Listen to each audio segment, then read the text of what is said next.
If you've been named the executor in a will, you might just think it's an honorary title, but it's not. It's a real job with real consequences. Today I'm breaking down what are the responsibilities when you're an executor. So let's break this down.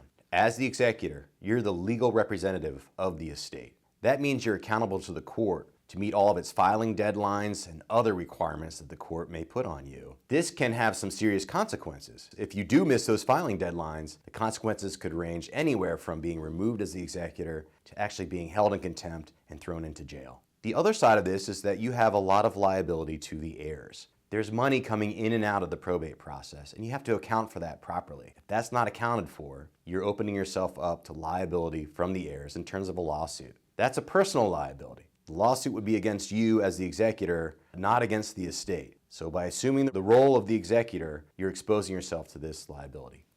Last thing to keep in mind is that anytime there's money at play, this can bring rise to a dispute between the family members. As the executor, you're going to be the primary point there in between that dispute, and oftentimes that's not a great place to be.